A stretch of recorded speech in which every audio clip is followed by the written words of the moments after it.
ಪ್ರಶಸ್ತಿ ಅನ್ನೋದು ಇವತ್ತು ಹೇವರಿಕೆಯ ವಾಕರಿಕೆಯ ಪ್ರಶ್ನೆ ಆಗುವ ಮಟ್ಟಕ್ಕೆ ಅದು ಬಂದು ನಿಂತಿದೆ. ಇನ್ನು ಖಾಸಗಿ ಪ್ರಶಸ್ತಿಗಳನ್ನು ಬಿಟ್ಕೊಳ್ಳಿ, ಅದು ಸ್ಪಾನ್ಸರ್ಡ್, ಅದು ದುಡ್ಡು ಕೊಟ್ಟು ಪ್ರಶಸ್ತಿ ತೆಗೆದುಕೊಳ್ಳುವಂತ ಹೀನಾಯ ಸ್ಥಿತಿಗೆ ಈ ಸಮಾಜ ಇಳಿದಿದೆ, ಸಂಸ್ಥೆಗಳು ಇಳಿದಿದೆ. ಕನ್ನಡಕ್ಕಿಂತ ಹೆಚ್ಚು ಬೇರೆ ಭಾಷೆಯ ಚಿತ್ರಗಳಲ್ಲಿ ನಿರ್ಮಾಪಕರಿಂದ ಹಿಡಿದು ನಿರ್ದೇಶಕರಿಂದ ಹಿಡಿದು ಆ ಭಾಷಿಕರವರೆಗೆ ಅವರ ಮನಸ್ಸನ್ನ ಸೂಜಿಗಲ್ಲಿನ ಹಾಗೆ ಸೆಳೆದಂತ ಕನ್ನಡದ ಹೆಮ್ಮೆಯ ನಟ ಯಾರಾದರೂ ಇದ್ರೆ ಅದು ಸುದೀಪ್. ಕಳೆದ 1.25 ವರ್ಷಗಳಲ್ಲಿ ಕಾಂಗ್ರೆಸ್ ಸರ್ಕಾರ ಯಾವುದೇ ಪ್ರಶಸ್ತಿಯನ್ನು ಕೂಡ ಘೋಷಿಸಿದ್ರು ಅದರಲ್ಲಿ ಸ್ಪಷ್ಟವಾಗಿ ಸೈದ್ಧಾಂತಿಕವಾದ ಕಾಂಗ್ರೆಸ್ಸಿನ ಮನೋಧರ್ಮದ ನಿಚ್ಚಳವಾದಂತ ಪ್ರದರ್ಶನ ಕಾಣ್ತಾ ಇದೆ. ಸುದೀಪ್ ಅವರ ಮನೋಧರ್ಮದ ಹಿಂದೆ ಯಾವೆಲ್ಲ ಅಂಶಗಳು ಕೆಲಸ ಮಾಡ್ತವೆ ಅನ್ನೋದನ್ನ ನಾನು ಖಚಿತವಾಗಿ ನಿರೀಕ್ಷಿಸಬಲ್ಲೆ. ಸುದೀಪ್ ಸುಖ ಸುಮ್ಮನೆ ಈ ಪ್ರಶಸ್ತಿಯನ್ನ ನಿರಾಕರಿಸಿಲ್ಲ. ಇಡೀ ಪ್ರಶಸ್ತಿಯ ಆಯ್ಕೆ ಒಂದು ಶುದ್ಧವಾದಂತ ನೆಲೆಗಟ್ಟಿನಲ್ಲಿ ನಿರೂಪಿತಗೊಂಡಿದ್ದಿದ್ರೆ, ಕೊಡಲ್ಪಟ್ಟಿದ್ದಿದ್ರೆ ಸುದೀಪ್ ನಿರಾಕರಿಸ್ತಿರ್ಲಿಲ್ಲ. ಕಳೆದ 1.25 ವರ್ಷಗಳಲ್ಲಿ ಕಾಂಗ್ರೆಸ್ ಸರ್ಕಾರ ಯಾವುದೇ ಪ್ರಶಸ್ತಿಯನ್ನು ಕೂಡ ಘೋಷಿಸಿದ್ರು ಅದರಲ್ಲಿ ಸ್ಪಷ್ಟವಾಗಿ ಸೈದ್ಧಾಂತಿಕವಾದ ಕಾಂಗ್ರೆಸ್ಸಿನ ಮನೋಧರ್ಮದ ನಿಚ್ಚಳವಾದಂಥ ಪ್ರದರ್ಶನ ಕಾಣ್ತಾ ಇದೆ. ನೀವು ಕಾಂಗ್ರೆಸ್ ಮನೋಧರ್ಮಕ್ಕೆ ಯಾರು ಒಗ್ಗಿಕೊಳ್ತಾರೋ, ಯಾರು ಉಗೆ ಅಂತಾರೋ, ಯಾರು ಅವರಿಗೆ ಬೆಂತಡ್ತಾರೋ, ಅವರ ಬೆನ್ನಿಗೆ ಪ್ರಯಾಣಿಸ್ತಾರೋ ಅವರಿಗೆ ಪ್ರಶಸ್ತಿಯೂ ಸಿಗುತ್ತೆ, ಪ್ರಾಶಸ್ತ್ಯವೂ ಸಿಗುತ್ತೆ, ಅಧಿಕಾರವೂ ಸಿಗುತ್ತೆ, ಎಲ್ಲವೂ ಸಿಗುತ್ತದೆ. ನೀವು ಅವರಿಗೆ ವಿರೋಧಿಸಿದವರಿಗೆ ಚೊಂಬೇಗತಿ. ಅವರು ಎಷ್ಟೇ ಪ್ರತಿಭಾವಂತರಾಗಿರಲಿ, ಅವರನ್ನು ಕಣ್ಣೆತ್ತಿ ಕೂಡ ಯಾವ ಪ್ರಶಸ್ತಿಯೋ ಪ್ರಾಶಸ್ತ್ಯವೋ ಅಧಿಕಾರವೂ ನೋಡುವುದಿಲ್ಲ. ಇದು ಶತಸಿದ್ಧ. ಹಿಂದೂ ಧರ್ಮಕ್ಕೆ ಬೈದವರು, ಮೋದಿಯವರಿಗೆ ಬೈದವರು, ಹಿಂದುತ್ವವನ್ನು ಅಶ್ಲೀಲ ಅಂತ ಅಂದವರು,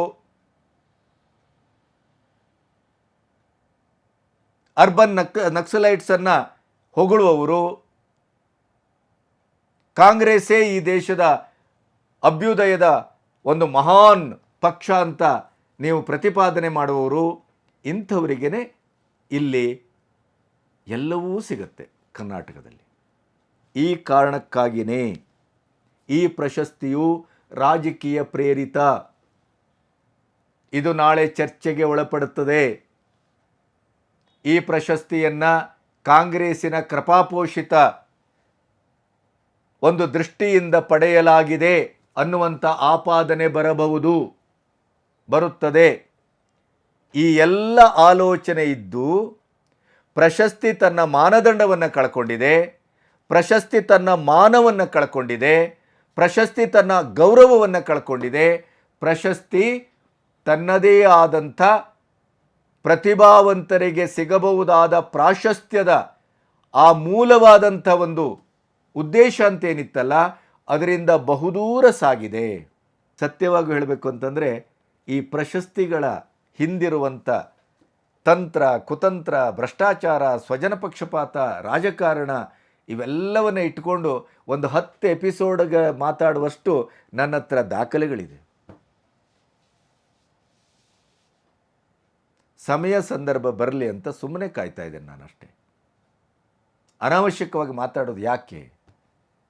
ಈಗ ಸುದೀಪ್ ಅವರ ಈ ನಿರಾಕರಣೆಯ ಪರ್ವ ಏನಿದೆಯಲ್ಲ, ಇದು ಸುದೀಪ್ ಅವರ ನಿರಾಕರಣೆ ಕೇವಲ ಅವರ ಪತ್ರದ ಸಾರಾಂಶ ಮತ್ತು ಅವರ ಪ್ರಕಟಣೆಯ ಸಾರಾಂಶ, ಅಲ್ಲಿ ಬಳಸಲ್ಪಟ್ಟ ವಾಕ್ಯದ ಇತಿಮಿತಿಗಷ್ಟೇ ಅದು ಸೀಮಿತಗೊಂಡಿಲ್ಲ. ಅದರ ಹಿಂದೆ ಒಂದು ದೂರದರ್ಶಿತ್ವ ಇದೆ, ಅದರ ಹಿಂದೆ ಒಂದು ಸೂಕ್ಷ್ಮತೆ ಇದೆ.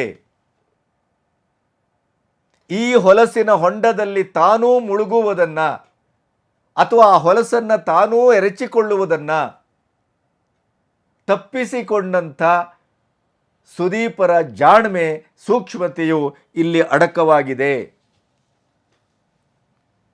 ಸರ್ಕಾರಕ್ಕೆ ಇದೊಂದು ದೊಡ್ಡ ಹಿನ್ನಡೆ. 2019 ಪ್ರಶಸ್ತಿಯ ಕಮಿಟಿಗೆ ಇದೊಂದು ಮರ್ಮಾಘಾತ, ನೆನಪಿಡಿ. ಹಾಗಾಗಿ ಸುದೀಪ್ ಅವರನ್ನು ನಾನು ಮುಕ್ತ ಕಂಠದಿಂದ ಪ್ರಶಂಸಿಸ್ತೇನೆ, ಅಭಿನಂದಿಸ್ತೇನೆ.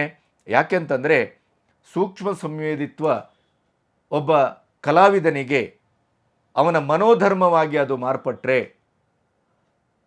ಆ ವ್ಯಕ್ತಿ, ಆ ಕಲಾವಿದ ಆಯಕಟ್ಟಿನ ಜಾಗದಲ್ಲಿ ಎಷ್ಟು ಸೂಕ್ಷ್ಮವಾಗಿ, ರೂಕ್ಷವಾಗಿ ಮತ್ತು ಅಷ್ಟು ಗಂಭೀರವಾಗಿ ಸಿಡಿಯಬಲ್ಲ ಮತ್ತು ಆ ಮೂಲಕ ತಾನೇನು ಅನ್ನೋದನ್ನು ಅತ್ಯಂತ ಸೂಕ್ಷ್ಮವಾಗಿಯೇ ಆದರೆ ಅಷ್ಟೇ ಪ್ರಬಲವಾಗಿ ಸಮಾಜಕ್ಕೆ, ಸಂಸ್ಕೃತಿಗೆ, ಅಭಿಮಾನಿಗಳಿಗೆ ಎಂಥ ಸಂದೇಶವನ್ನು ಕೊಡಬಲ್ಲ ಅನ್ನೋದಕ್ಕೆ ಸುದೀಪ್ ಅವರ ಈ ಹೆಜ್ಜೆ, ಈ ತೀರ್ಮಾನ ಅದು ಅತ್ಯಂತ ಸಾಕ್ಷಿ ಪ್ರಜ್ಞೆಯ ರೀತಿಯಲ್ಲಿ ವರ್ತಮಾನದಲ್ಲಿ ಕೆಲಸ ಮಾಡಿದೆ ಅನ್ನೋದು ನನ್ನ ಅಭಿಪ್ರಾಯ.